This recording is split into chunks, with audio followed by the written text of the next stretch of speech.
Ito na yung ating mga manukans. Yan. So malalaki na sila pero usog. Yung iba dito na rear, gaganda ah. Malaman na din kahit paano. Ang napansin ko lang, pagka pure breed yung mga manok nyo, mabagal siyang lumaki. Kasi mabagal siyang lumaki. Mabagal din siya magkalaman. So ngayon, pagka nag-hybrid ka, malalaman sila. Sila yung mabilis magkaroon ng laman. Yung pitcho, ayan. Ito, malaki yan. Sa personal, malaki yan. Tsaka matangkad. Ayan. So, ayan na.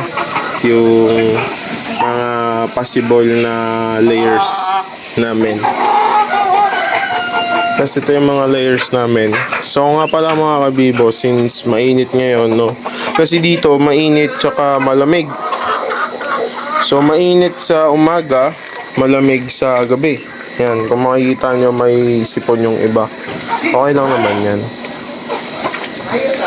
Kasi sa umaga naman, na ano naman sila.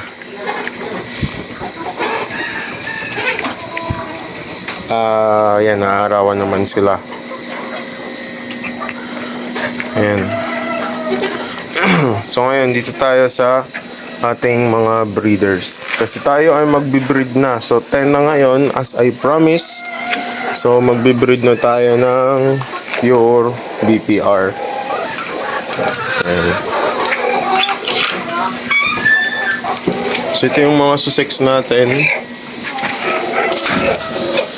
So again mga kabibo, meron tayong meron tayong proper breeding dito.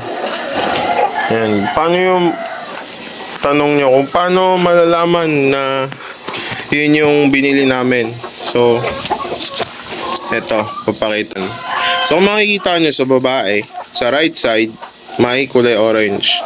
So yan yung F1. Again, yan yung F1 na binili naming mga breeders. So ito at saka ito. So paano namin malalaman? Makikita niyo yun, may tanda sa paa, kulay puti. Ayan. So pag lalaki, left side. Kapag babae ay right side. Yan o. Makikita nyo. Yan. Tapos yun yung sa lalaki. Ayun. Yan. Yan. So ang puti ay sila yung talagang binili naming breeder. Yung mga orange, sila yung F1 nung puting nasa paa. So itong mga nandito, itong mga lalaking yan, popogi niyan, yan o, si Chiro, nakatingin o. Oh, yabang eh. So yan ay mag-utol. Yun si Chico. Yan. So ang bala ko is kasi si Chico yung bilugan eh. Gusto ko yung katawan ni Chico. So bilugan si Chico. Ayan. So si Chiro, siyang ilalagay ko sa mga anak ni Chico. No? So yung isang babae na kulay puti dito, ilalagay ko na siya dito ulit. Dito. So magbe-breeding na ulit tayo ng pure BPR. So siguro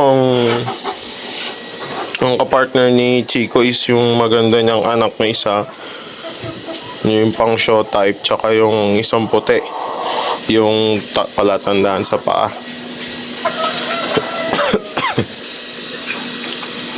So kung makikita nyo, ayan yung show type namin. Yung pagka show type yan.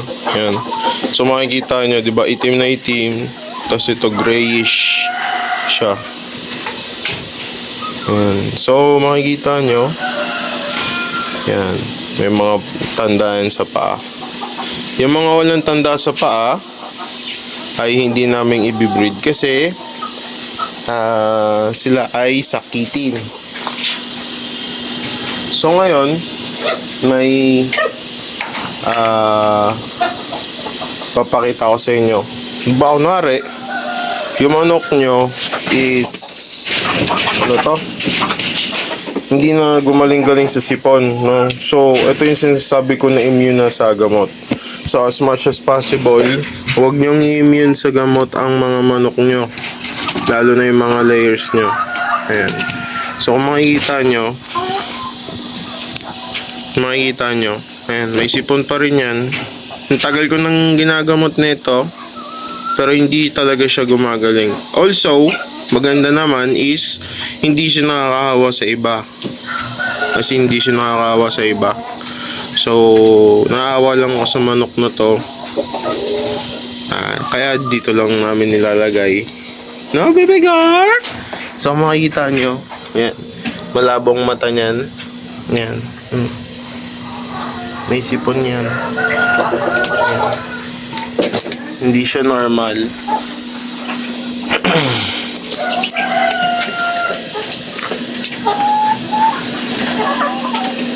So tayo ay mag-breed na ulit ng mga BPR. So, sa mga gusto po bumili ng mga BPR, contact me. Ito na po, mag-breed na po tayo. So, naghintay lang kayo ng isa pang buwan. Kasi once na nakasta na sila, merong 10 days pa na bibilangin para yung itlog nila is maging fertile egg. Ayan. So, today is April 10. Ayan. Ito, ang ganda-ganda oh. Ang ganda-ganda oh. Ang ganda-ganda oh. Padang! Ang ganda-ganda ng baby girl na yun oh.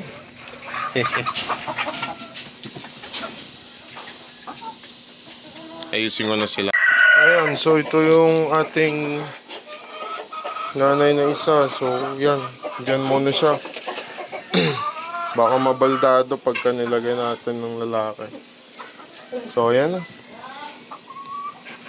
Ito na yung mga asawa ni Chico. Mga anak niya. So, hindi naman yan masama. Kasi ang tawag dyan is line breeding. So, yun lang mga kabibo. Salamat! Hintayin nyo ako sa aking update sa pag-release ng fertile egg ng BPR at ibang pang mga manok.